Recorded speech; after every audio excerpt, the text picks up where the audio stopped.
Tinggal urang kuari di negara Indonesia mayoritas Islam. Negarana subur. Naon bae kuari teh jadi duit di Indonesia.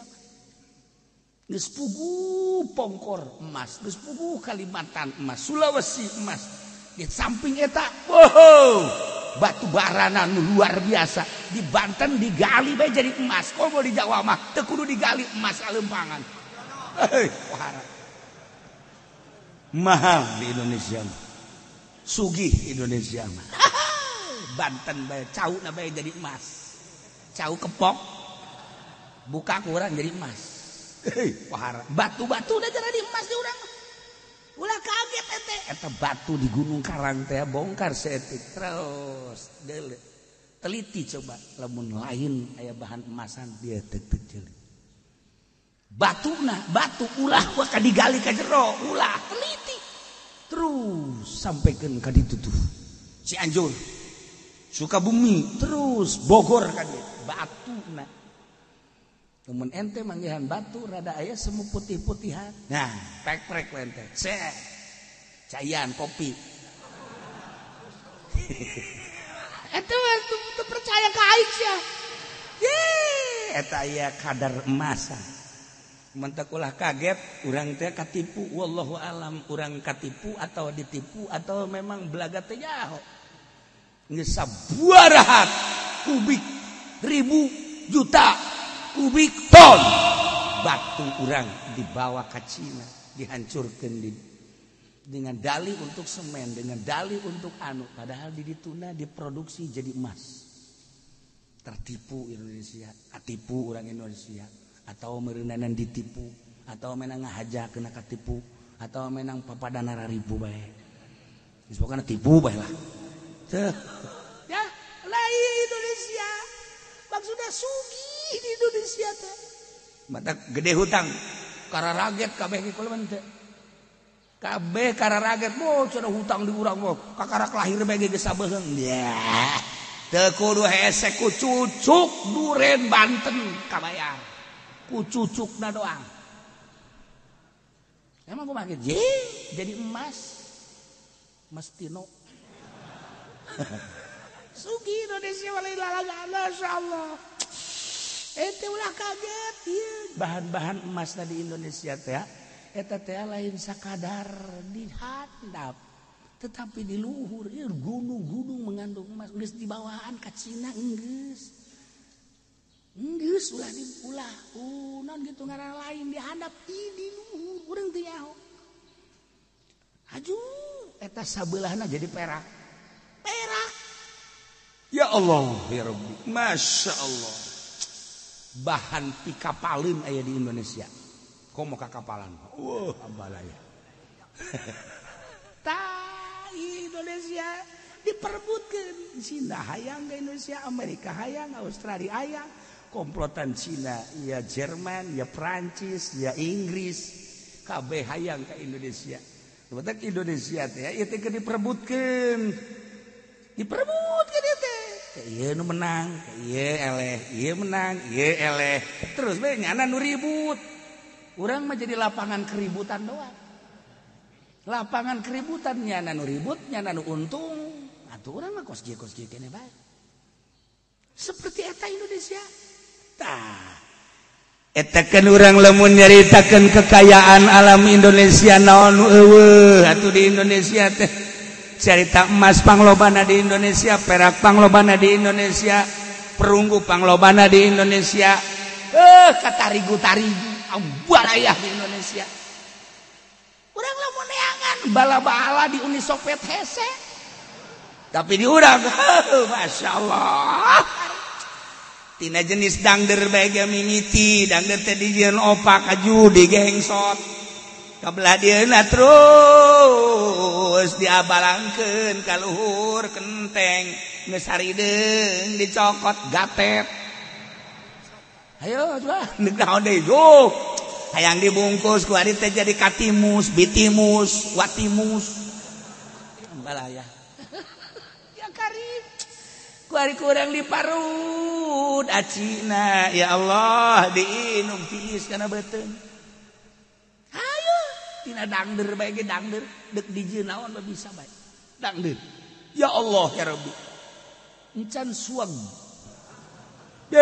badur yang mabok sia sugih Indonesia keur carita bubuahan naon atuh nun teu aya di Indonesia naon atuh nun teu jadi di Indonesia urang Arab ke Indonesia terus dibawa ke puncak bung balik deui ka Arab cak jana imah jannah cak jana jannah di sorga cak jana sorga anu aya di Quran teh ih sorga ieu cak jana horenganan bisa ka sorga memeh paeh cak goblok beureun sia negara sorga Indonesia wah urang Irak urang Iran asup ka Indonesia betah urang Amerika urang Australia asup ka Indonesia betah urang Arab urang Yaman asup ka Indonesia betah jak urang ge ka luar negeri teh teu betah henteu betah tuh alamna kos kitu kadaharanana kos kitu ya geus balik deui ka Indonesia masyaallah kakarang datang ka kapalna bae ge tah di Kalimantan urang kakarang datang ka Kalimantan di luhur kapal geus ngambe uduk weuh mantep eta di luhur kapal kene waduh uduk geus kaambe mantap ya Allah kupat geus kadele kupat ya cilok geus araraya alam Indonesia ya Karim Sugi jasa alam carita kasugihan pohara luas dari Sabang sampai Merauke pohara paling terna Indonesia diakui wah Bung Karno bakal jadi geus carita Bung Karno manggeus punganah pohara jasa Gus Dur diakui dunia kapinteranana ulama-ulama Indonesia diaku kapinteranana datang wali songo ka Indonesia teu kudu lila ngadidik urang Indonesia mah jara di wali babari urang Indonesia dididik jadi wali teu kudu kebal dididik jadi penjahat teu kudu kebal di Indonesia tadina kiai bareng jadi DPR jadi kuyai ya Allah kabari mah magahan ngaji bareng jadi ustad bareng jadi lurah atuh kos kitu atuh di luhur kapan kiai mah lulu di DPR di MPR menteri anu kiai geus buku nu eta manu tadi caritakeun kiai jasa atuh bade ka mana ka kiaiana ka mana di Indonesia mah babari jasa jadi kiai bisa babari jadi penjahat babari ieu negara kaya carita kos gitu tapi keur cerita perjuangan nama mana kuari teh lamun lain nyaan kiai nu ikhlas urang caritakeun perjuangan Kangjeng Nabi teh qatilul ladzina yalunakum sok geura kuari masa ayana nu aya di lingkungan anjeun Madinah naik kuari ka jazirah Arab berbagai daerah-daerah terus kuari ka unggal nagara wasiat Kangjeng Nabi teh nu mantak ieu Yahudi teh terusir di Madinah berangkat hengkang nyana ke Palestina di Palestina teh kapan harita teh terus diserang lompatlah nyana ke Amerika lompatlah nyana ke Eropa jadilah persekutuan jeung persekongkolan jaya Islam teh nu tadina gereja-gereja dijadikeun masjid saat eta teh setelah 500 tahun masjid dijadikan gereja kembali. Lamun di Cordoba, Spanyol, gereja. Tatadina jadi masjid baheula kembali menjadi gereja kembali. Menjadi gereja deui. Tadina kan eta gereja jadi masjid, kuari jadi gereja deui. Lamun kuari nu keur booming di Turki, nu baheula teh eta teh masjid. Kemudian Utsmaniyah engkang selesai jadikeunlah gereja dijadikeunlah museum kuari dijadikeun masjid deui terus bae sejarah mah kos kitu lamun urang nyaritakeun berapa masjid anu dijadikeun gereja kan aya daftarana di kitab ketika urang ningali di Itali anu tadina masjid jadi gereja di Roma di Spanyol, terus berbagai negara-negara do tadina ieu masjid jadi gereja.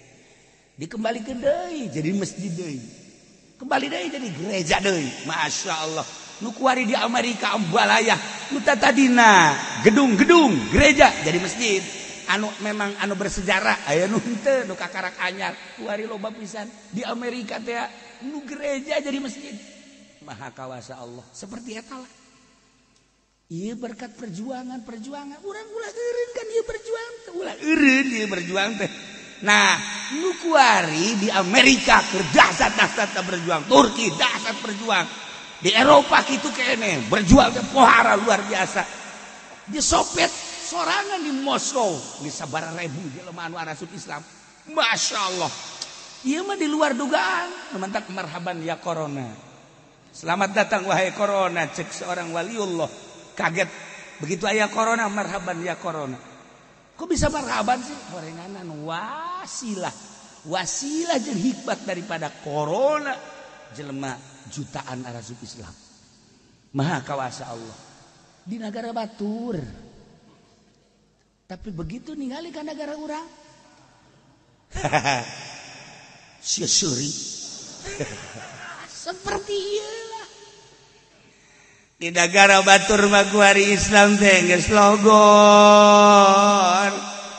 Salat Idul Adha bae ge kapan di lapangan bola. Sabaraha juta manusia anu mengikuti salat Idul Adha. Justru di urang mah kuari teh lamun eueuh surat ti pamarentah teu meunang salat Id. Jumat ge tutup. Tarawih tutup. Sehingga masyarakat ge kangeunahan. Alhamdulillah pemerintah. Nu alhamdulillah, tapi nu henteu mah loba jasa. Mulai di Indonesia aya naon sih? Mulai gara-gara corona apa lain sih? Kok sampai tarawih sulit, kok sampai Jumat. Kabelah dieuna masih kene aya kesulitan-kesulitan. Pendidikan encan jelas. Budak anu tadi da dibuka ge sakola kurang dihayu-hayu hese. Kuari mah diulah ti tadi imah bae atuh boro-boro belajar mandi ge henteu. Mandi ge henteu, ulah dikira bejakeun ke Presiden Jokowi boro-boro belajar mandi ge ora. Lamun konon ya bocah. Lah, sira ngomong konon. Lah iya. Budak eta di sakola bae hese atuh komo ieu ti tadi imah bae. Atuh geus. Kolotna marah, bapana marah, anakna marah, tungtungna gara-gara anak teu sakola. Teu ngaromong bae di imah. Anak sabodoh, bapana jeung mana ribut pan. Gara-gara ieu online.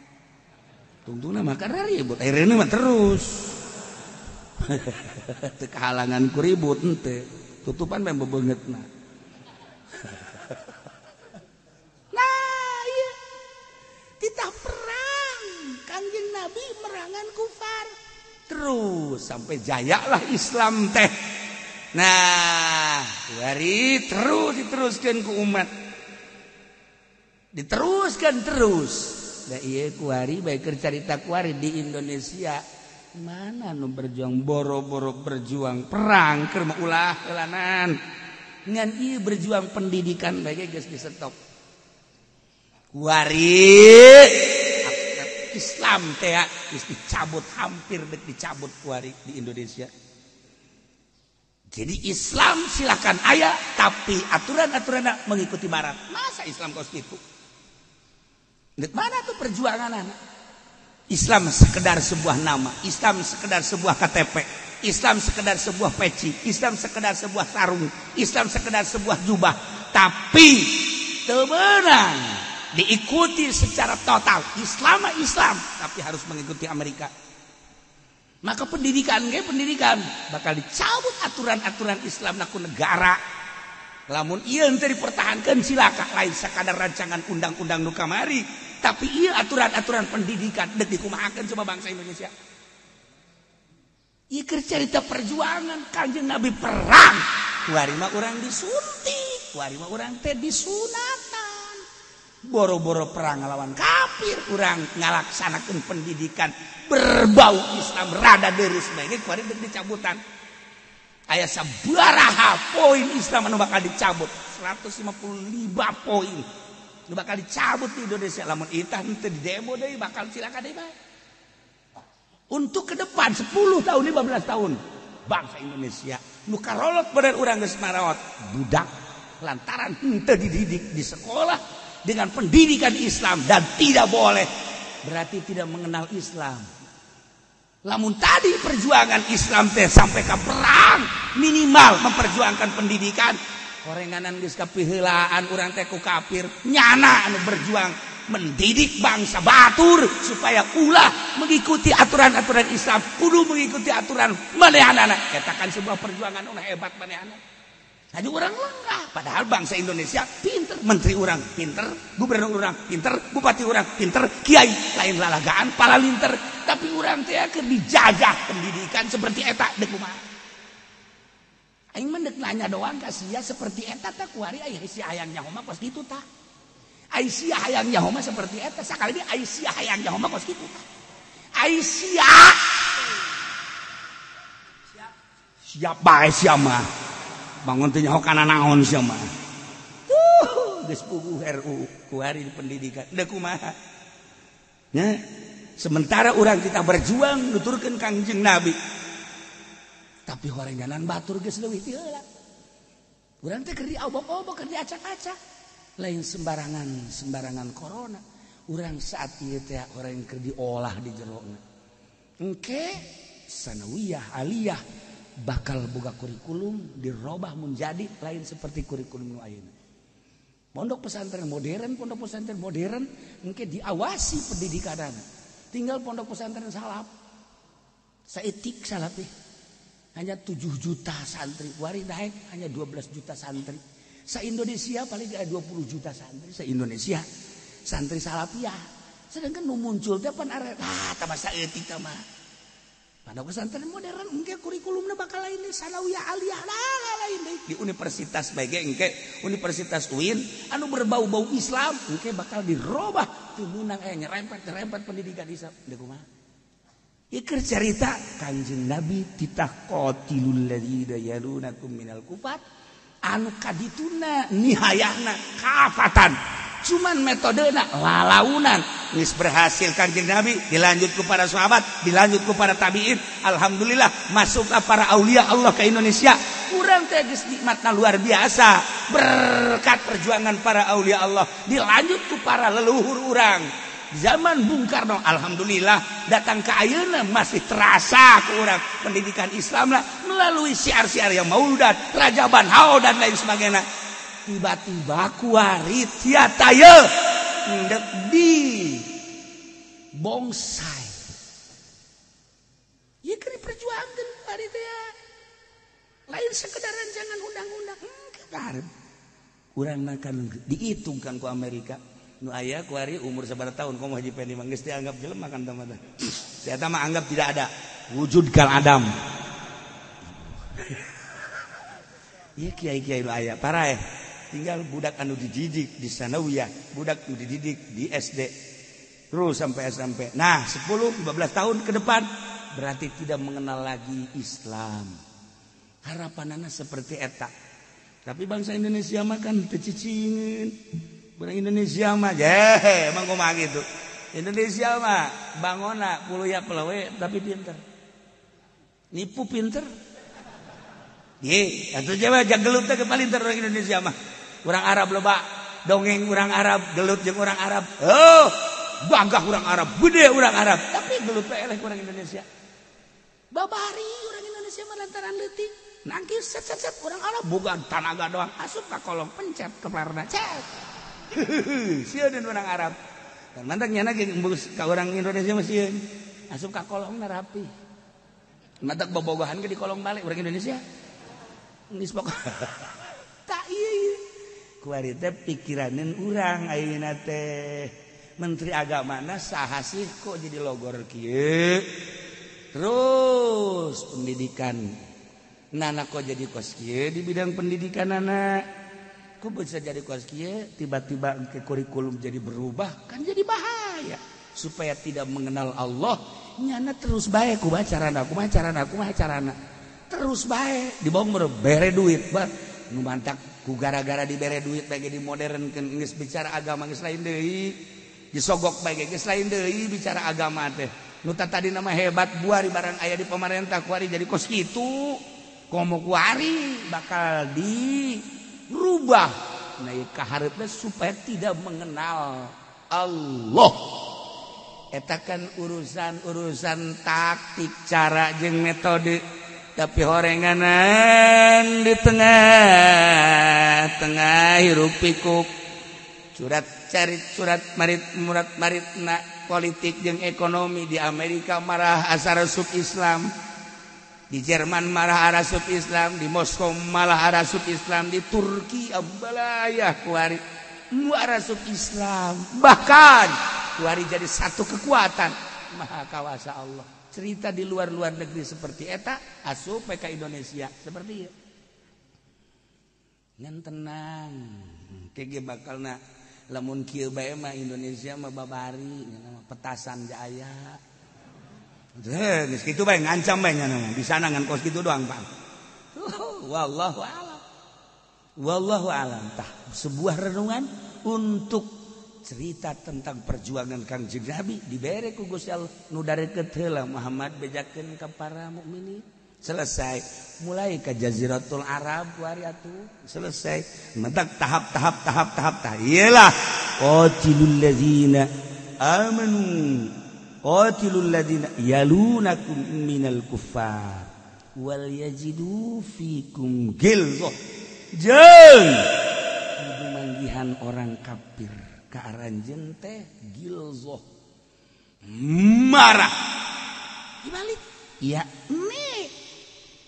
maneh kudu nyieun kemarahan terhadap orang-orang kafir aglizu alaih.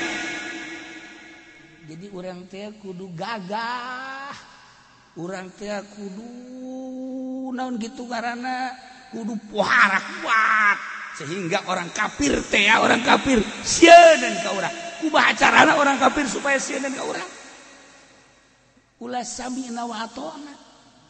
Urang garwari tibalik di Indonesia teh urang sebagai pribumi tapi urang sami'na wa ata'na ka urang kafir. Mangga bae atur ieu negara kami mah lah peperetna bae seakan-akan kan gitu urusan dunia.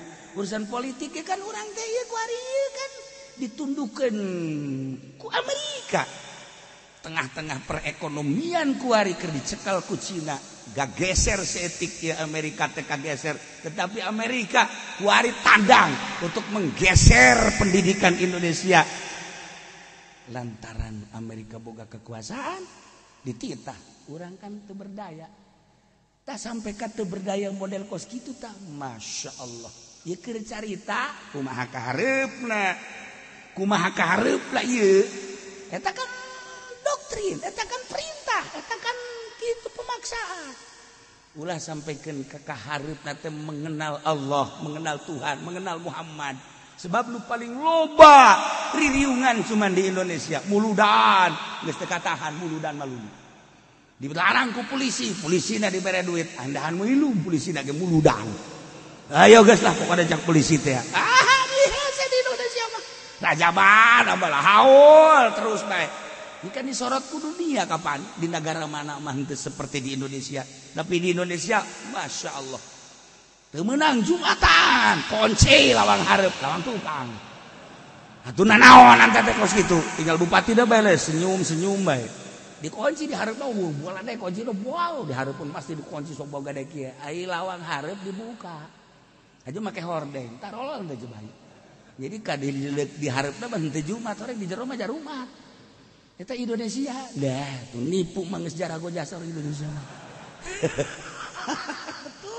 ngan di kota bae anu haju asaran ieu di kota-kota mah teh sa di pinggir-pinggir jalan lo seperti eta urang ningali Karawang urang ningali Cikarang urang ningali terus Bogor terus Sukabumi di hareupna mah bau kuncina bual deh wah kunci Abu Nawas tah mah kajen hukuman atuh aya nu dibobok mimbarna ge di lawangan Jumatan biasa bae hese di Indonesia maksudna naon ieu keyakinanna geus alhamdulillahirabbil alamin. Nah eta kan caranya untuk menghilangkan, untuk mengurangi, untuk supaya tidak mengenal. Tapi engke gerak Allah malain deui ngan ieu keur carita bertolak belakang amat antara Kangjeng Nabi diperintah berjuang, urang kuari berjuang ulah waka perang heulanan pendidikan bae urang sakieu hese. Cuman berkat pendidikan teh geus alhamdulillah di urang mah aya nu melalui pondok pesantren modern alhamdulillah aya nu baheula di SD ge atuh keur zaman kula mah di pagahan agama mantep di SD keneh ge sampai Jumat berpendidikan agama baheula mah ngeunaheun terus aya madrasah khusus agama kabelah dina pondok pesantren modern geus deres lah di urang mah roko mun pesantren salafiyah mah geus pohara nu tilok ngaji ge ni tilok teu pesantren aya di lemburna ngaji mingguan bari nundutan ge teu deres kan kadinya nyaho nyana urusan wudu bae mah lamun teu poho mah sia ngaji keur penting ngaji di mana tadi kieu eta nyaritakeun naon wudu nyaritakeun wudu naon rukun wudu sabaraha rukun wudu asana 12 keur penting sia ngaji da di mana emang kunaon gitu ye rukun wudu mah genep doa tu di kieu sia genep ge di kieu mah 12 mung eleh goblok tah urang mah geus ke rajaban ke muludan ke haulan kan intina mengaji-ngaji keneh sakiluku Muhammadiyah dibidah-bidahkeun ge tidak ada itu rajaban tidak ada itu muludan tidak ada perintah dari Kangjeng Nabi kurang dibejakeun hai amin ini mah bukan muludan apa-apa enggak diperintah sama Kangjeng Nabi untuk mengumpulkan orang intinya cuma ngaji doang namanya doang muludan kalau bangsa Muhammadiyah membidahkan muludan jangan dinamain muludan udah ini mah bukan muludan ngaji aja gitu itu tapi di bulan mulut bukan bulan mulut juga kami mah terus aja ini mah nggak ada corona kan di sini mah kemarin ada corona juga atau cuma namanya doang corona jadi lembur mah biasanya karumpul buktina rareuneuh pan kuari eta lamun corona mah pan eueuh nu reuneuh bae balaya kuari na mah habu pan akibat corona budak unggal poe hajatan bae mahabu ngaranna eta teh kos kitu. Nah, ya di Indonesia pendidikan benar. Sebab naon? Jadi budaya kan di urang mah lain cara di Amerika. Di Amerika mah kan sia suka aing suka berangkat zina. Di Indonesia mah teu kudu kawin, kudu nikah, haju kudu dicatat kapan. Ih, geus hebat jasa di Indonesia moal aya di negara batur cara di negara Indonesia. Di batur mah di Jerman bae mata kuda teu betah ke di Jerman. Eta karah itu. Sia teu percaya ka aing di Jermannya. Ya, saya suka sahabat suka berangkat di Indonesia teh bobogohan jadi ngocarekan go kolot nah sakitu geus hebat si ulah bobogohan goblok mun da kawin bae cara abah tunggu opat di pemajikan ieu singgal anak da bae sih nasihat bener tante sih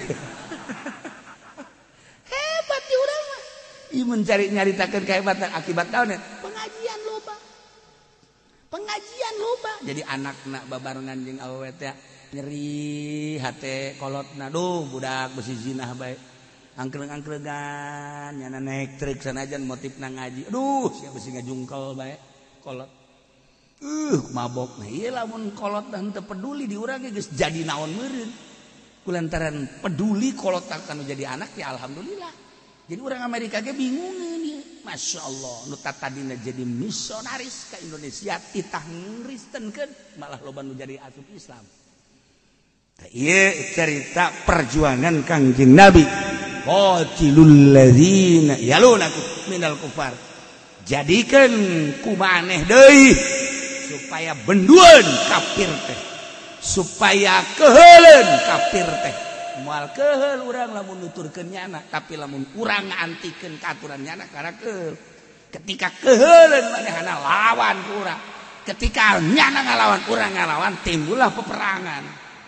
Perang teh kapan berisiko tinggi paeh ai paeh yai ka sorga mah jauh masalah ja urang ieu nu mantap cicing bae ge kuari teh ngaji ya sorat hayang ka sorga kuari sekaligus perang dalam rangka lillahi kalimatillah paeh ka sorga jatuh teh ngeunaheun ngomong mah ngeunaheun jasad atuh urang mah loba perhitungan ulah waka perang sia emang godan pan sia aju lamun paeh lan boga apa pemajikan sia saha nu ngurus aju anak aju aya incu yes ya ngurusan sorangan bae agama ka sorga teu pamajikan sia ka anak sia mata kurang mah loba perhitungan kos kitu teu perang-perang di urang mah sahabat balain gitu kapan begitu sahabat dik perang bagi ka bebeja ka pamajikanana ka geus ulah inget ka kula ka berangkat perang saha nu nyaho kakak paeh di medan laga ke kula di akhirat bisa kabawa ku kakak berangkat geus ulah inget ka kula pamajikan kos kitu kan geunah Ima lain Pak, neng kakak rek perang, ulah Kak. Waduh Kak, iya beteng gede nang saha Kak. Waduh, Kak, cerita surga bohong, Kak. Eta malah tempat ieu ge. Nu dua ge eta nu aya teh ka urus ge ieu nu bakal borojol. Geus lah ka batur bae perang mah kakak mah ulah, Kak. Geus, Kak. Urang makan lemah deui, Kak. Urang Arab lain gitu pun baheula zaman sahabat. Berangkat perang. Geus, lamun kula bidi be, lamun kula diizinan ku Kangjeng Rasul, kula ge perang. Dan pelantaran kula mah awewe ditemenangkeun. Cacak-cacak menang kula ge perang, Kak. Geus berangkat. Semangat jadinya. Masya Allah kari. Kan semangat eta. Begitu naik naon garang-garana ka kuda. Terus dibalangkeun pan pedang ku pamajikanna. Tah bawa. Berangkat. Ya Allah. Berangkat ke Medan Laga. Datang ke Medan Laga paeh manahanana. Dat informasi. Begitu informasi. Cak sahabat teh hampura neng kunaon? Salaki maut. Maut alhamdulillahirabbil alamin. Masya Allah. Aya anak kula keneh hiji kana ieu. Berangkat deui, bere deui pedang berangkat. Tekebal aya deui informasi. Anak gugur di Medan Laga. Anak gugur alhamdulillah. Aya deui adina berangkat deui. Berangkat deui tekebal aya informasi paeh deui anakna alhamdulillah tinggal kula doang. Bejakeun ka Kangjeng Rasul. Meunang teu kula. Paeh di Medan Laga perang. Datang ka kos kitu deui kumaha? Mimiti salaki, kedua anak, katilu anak deui. Kaopat kali kula lamun meunang perang kula gede perang. Bejakeun ka Kangjeng Rasul. Begitu dibejakeun ulah awewe mah. Ceuri, udi ulah teh ceuri. Nya kumaha coba atuh semangatna perang baheula mah kos kitu. Ji urang mah ge bae. Ulah nanaon dalanannya.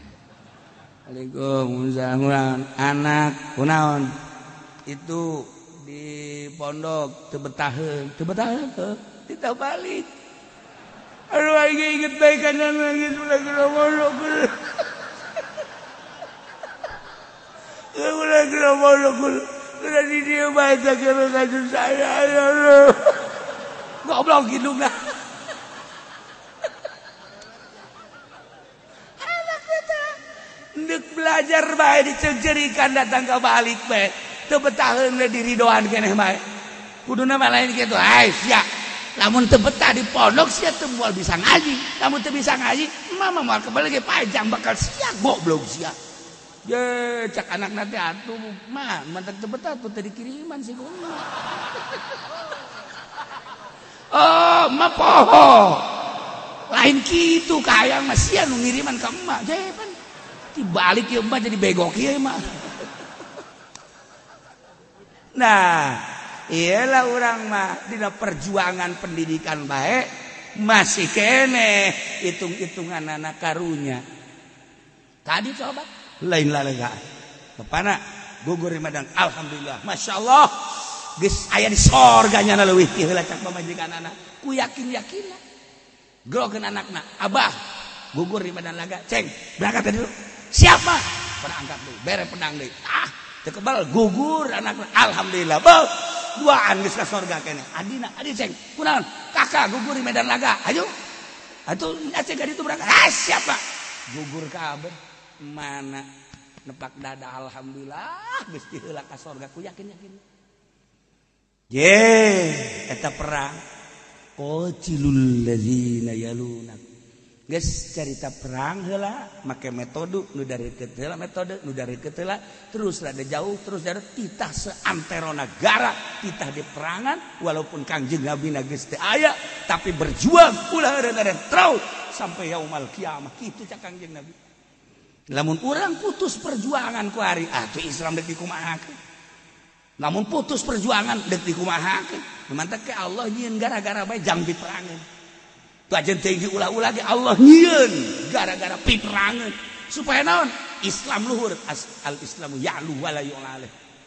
Nementak engke urang nyaritakeun tentang Baghdad, tentang Suriah, tentang Turki.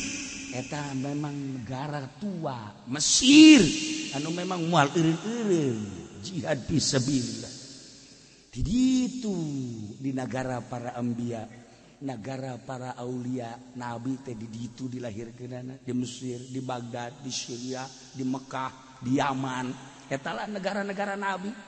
Geus dumatak diturunkeun di ditu atuh musuhna Yahudi musyrikin buang kawarana leuwih dasar deui. Di Indonesia tuh mantak Nabi teh diturunkan cukup kuali malah kudukun geus leleh di Indonesia mah. Kudukun masyaallah. Atuh sagede si eta bae percaya kene ka dukun goblok. Malah manyana nu jadi dukun.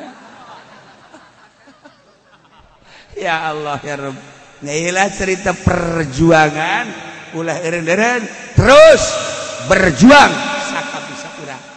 Kita mun Kangjeng Nabi jeung para sahabat perang, urang mah kuari naon nu bisa kurang dilaksanakeun untuk ngaluhurkeun agama Allah. Bisa ku maca alif be teh ya nengejah eta bae.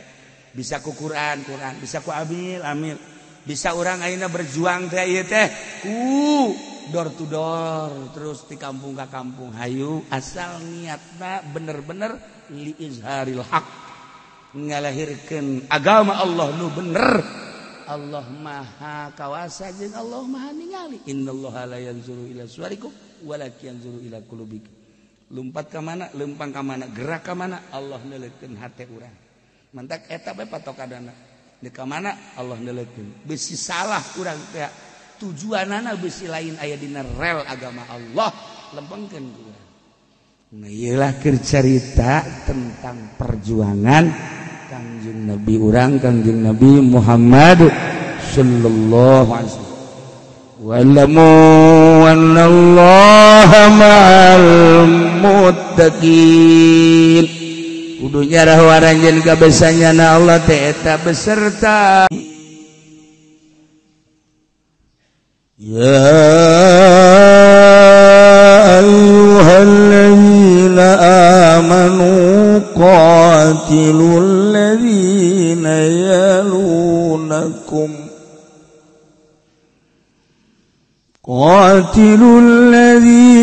yalunakum minal kuffari wal yajidu fikum ghilzah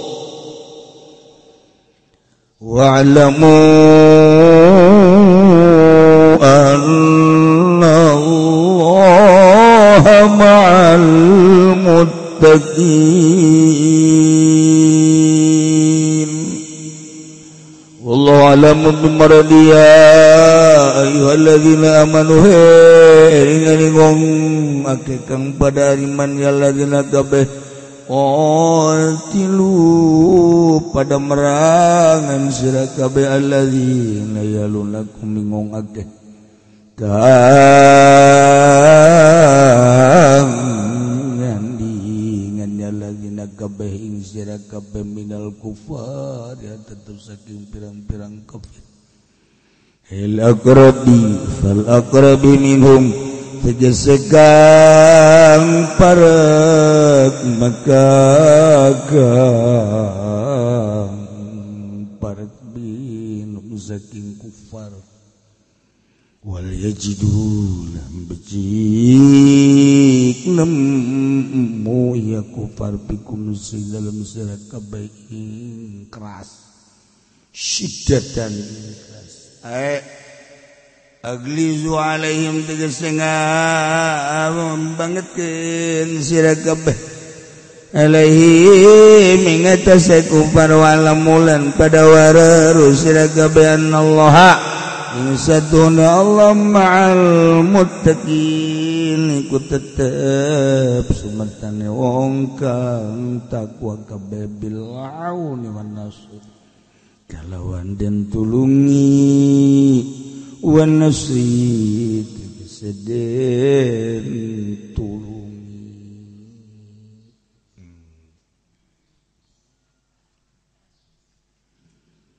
Kangjeng teh diutus ka alam dunia titah dakwah ngajak nauhidkeun ka Allah.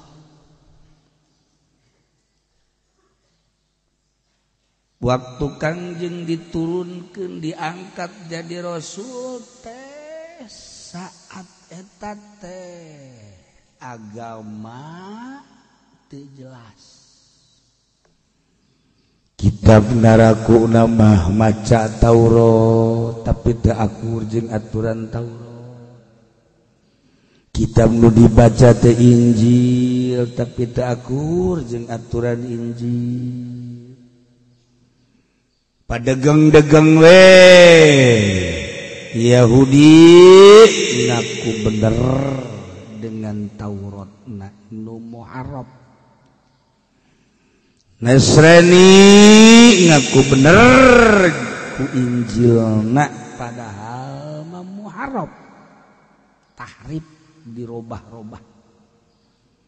Mun nyage Yahudi make Taurat nu asli pasti mangeranana ka Allah.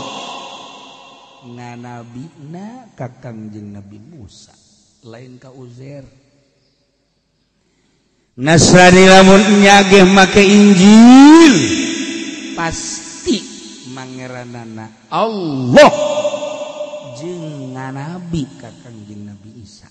Tapi padieu balai Kangjeng Nabi Isa lahir ti rahim Siti Maryam.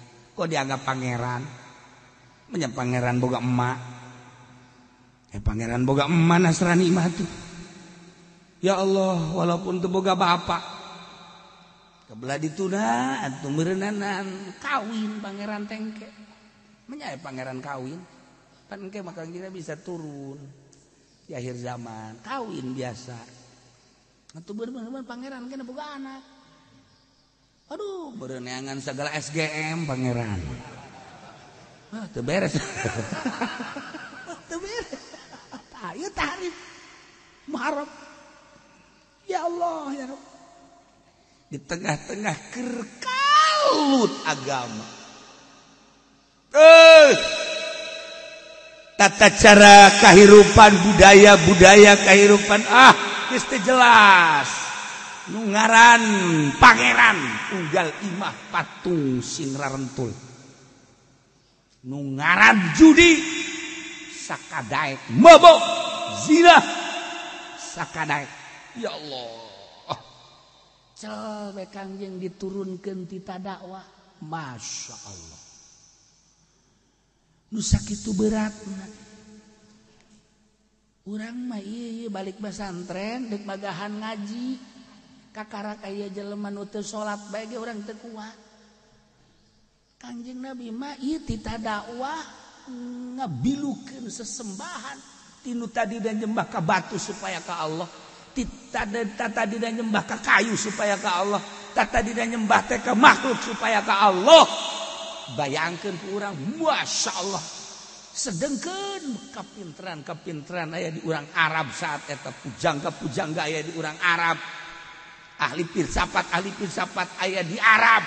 Kangjeng teh diutus titah dakwah ngabilukeun sesembahan supaya kana Maha Gaib. Ya tentu bae lalauna.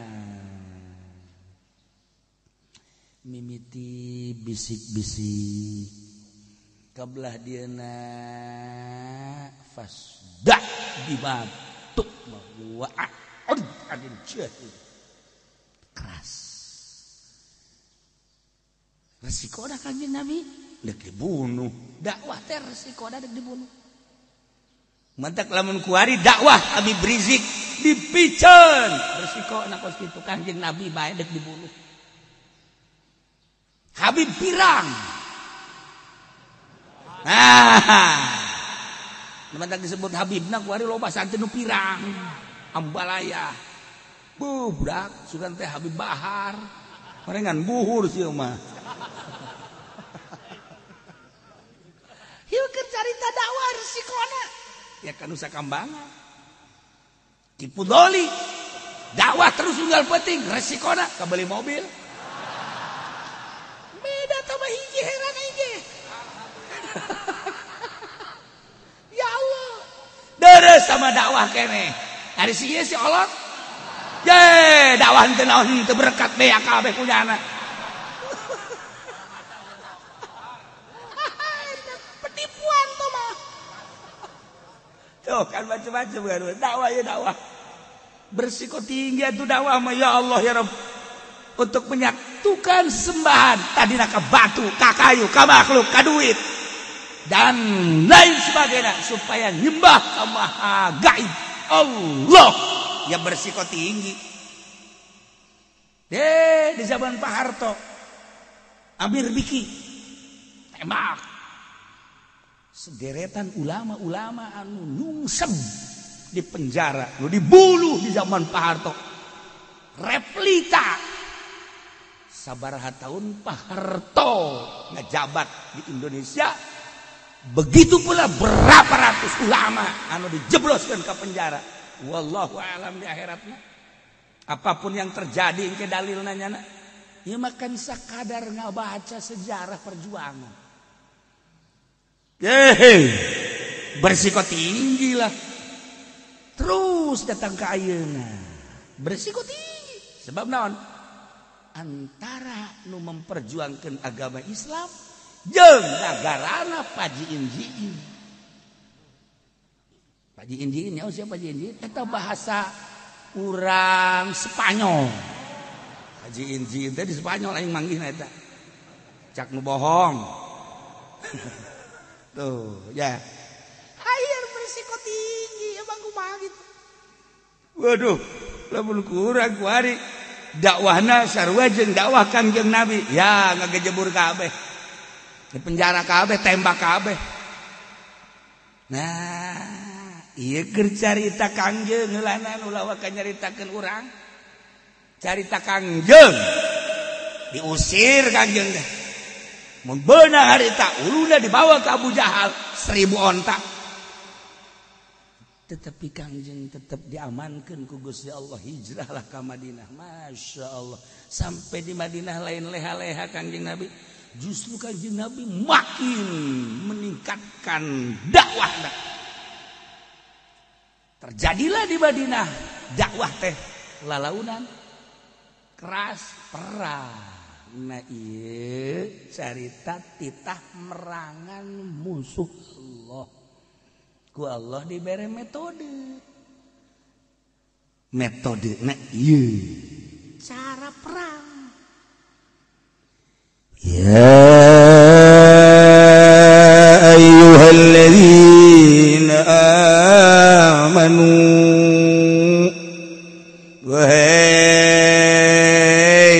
jelema anu arariman ulah cara ricingeun marane kabeh teh ya qatilul ladzina yalunakum minal kuffar perangan ke maneh kafir-kafir. Kita di perangan dakwah teh perangan kafir. Kafir nu mana ieu dibere metode ku Allah. Carana awalan alladzina yalunakum. Kafir-kafir anu nyarandi berdampingan, kafir-kafir anu aya di sekeliling aranjeun kabeh. Karena Yahudi teh hiji jeung mukminin, Nasrani teh ngahiji jeung mukminin, maka ulah waka merangan kufar-kufar nu jauh. Tugas Kangjeng Nabi teh kita merangan kufar teh kafatan sadunya. Kita diperangan ku Kangjeng Nabi. Kita diperangan ku Gusti Allah Kangjeng Nabi teh kita merangan kufar sadunya. Tapi tahap-tahap heula. Tahapna nu pertama alladzina yalunakum. Kufar-kufar anu aya di sekelilingna baheula. Ulah waka ka jauh-jauh dakwah teh. Sok mulayan. Atuh Kangjeng Nabi teh ku ari ditugaskeun ku Gusti Allah merintahkeun ka para mukminin kita merangan para kafirin-kafirin anu aya di sekeliling Madinah. Masya Allah. Kakarat geus beres sekeliling Madinah. Al-aqrab fal aqrab minhum. Dudareukeut heula maka anu rada dari deket eta ngajauhan mantap diatur ku Gusti Allah teh supaya rapi mimiti di Madinah heula kemudian pindah ku ari kita di Sailul Arab heula tidinya naik terus ke ahli kitab mana kaum Quraisyah Bani Nadir Khaybar Fadak nah etalah tahap-tahap katilu selanjutnya Rum selanjutnya Syam selanjutnya Irak selanjutnya kita seantero dunia lumantak Kangjeng Nabi amanat ke sahabat lantaran Kangjeng Nabi teh geus dipanggil ku Gusti Allah amanat ke sahabat bongkar ku anjeun Syria bongkar ku anjeun Rum bongkar ku anjeun Turki lumantak sahabat setelah Kangjeng Nabi pupus teh terus dakwah perang tah lumantak Abu Ayyub maot ge di Turki makomna di Turki